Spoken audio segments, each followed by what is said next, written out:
मैं आप लोगों को कुछ लिमिटेड टॉपिक्स बता रहा हूं, ये भी अगर आप कर जाते हो तो आपका काम हो जाएगा। ठीक है, सबसे पहले जो आपको सीखना है वो है रीवैल्यूएशन अकाउंट। आप अगर रीवैल्यूएशन अकाउंट हेडिंग डालोगे तो रीवैल्यूएशन अकाउंट की वीडियो आ जाएगी, आप देखो, बहुत मजे में 15 से 20 मिनट में आपको बनाना आ जाएगा। रीवैल्यूएशन अकाउंट सबसे पहले बनाना सीख लो, ये आपको हर चैप्टर में मदद करने वाला है। ठीक है, दूसरी चीज जो आपको बहुत अच्छे से बनानी आनी चाहिए वो है कैपिटल अकाउंट।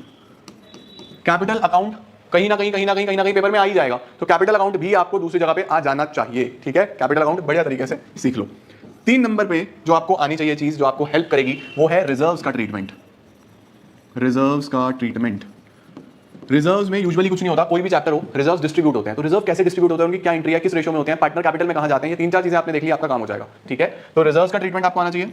चौथे नंबर पे जो आपको बहुत ध्यान से सीखना है वो है हमारे पास डेथ ऑफ अ पार्टनर में calculation of profits, calculation of profits and it's treatment. Profit कैसे कैलकुलेट होता है और उसका क्या ट्रीटमेंट होता है डेथ ऑफ अ पार्टनर में, बस आप इतना सा टॉपिक सीख लो, आपका काम बन जाएगा कि किस तरीके से प्रॉफिट कैलकुलेट होते हैं और उसको क्या उसका ट्रीटमेंट होता है। Number 5 realisation account. Realisation account basically dissolution से है, तो आपको डिसोल्यूशन में से रियलाइजेशन अकाउंट बनाना आना चाहिए। ठीक है, ये भी बहुत जल्दी सीख जाओगे, कुछ खास नहीं है इसमें, समय नहीं लगेगा। नंबर 6 पे आपको हेडिंग सब हेडिंग याद करनी है, बैलेंस शीट वाली हेडिंग्स एंड सब हेडिंग्स। बैलेंस शीट और P&L ये मैंने फाइनेंशियल स्टेटमेंट्स के नाम से वीडियो डाला हुआ है, बस रट लो, सीधा सीधा पूछेगा कौन सी चीज कहां पे आती है, हेडिंग सब हेडिंग याद कर लो, काम हो जाएगा आप लोगों का। ओके, इसके बाद नंबर 7 में कैश फ्लो के बेसिक्स कर लो।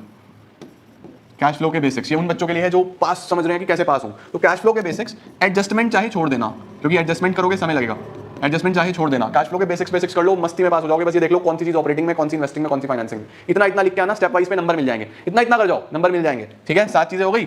नंबर 8 पे एक चैप्टर है आपके पास थ्योरी वाला, एनालिसिस में एक थ्योरी वाला चैप्टर है, उसमें objectives of financial statement analysis, objectives of financial statement analysis, importance of financial statement analysis, objectives हो गया, इंपॉर्टेंस हो गए फाइनेंशियल स्टेटमेंट एनालिसिस के। उसके बाद methods of financial statement analysis और लिमिटेशंस। 3 पॉइंट याद कर लो, क्योंकि ये सीधा क्वेश्चन आ सकता है।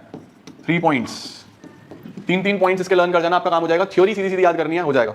ओके, उसके बाद बेटा जी अगर मैं बात करूं डिबेंचर में, तो डिबेंचर में एक 6 केसेस हैं, 6 cases. Issue of debenture considering the terms of redemption, issue of debentures considering the terms of redemption, ये 6 केसेस भाई देख लो, छोड़ के मत जाना, पक्का आ रहा होगा पेपर में। Issue of debentures considering the terms of redemption के 6 केसेस मैंने कराए हैं डिबेंचर में। इसके बाद बच्चे डिबेंचर में से अगर आपको कोई करना है तो issue of debenture for consideration other than cash,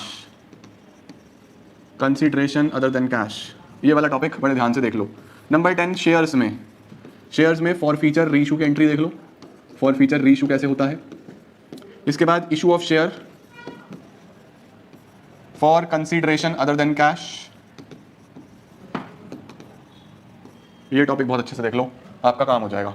तो ये वो 10 टॉपिक्स हैं जो अगर आप कर लो तो आपको कोई दिक्कत आने वाली है नहीं। 10 टॉपिक अगर आपने बहुत अच्छे से कर लिए तो समझो आपके 40 से 50 नंबर बहुत मजे में खिंच जाएंगे। और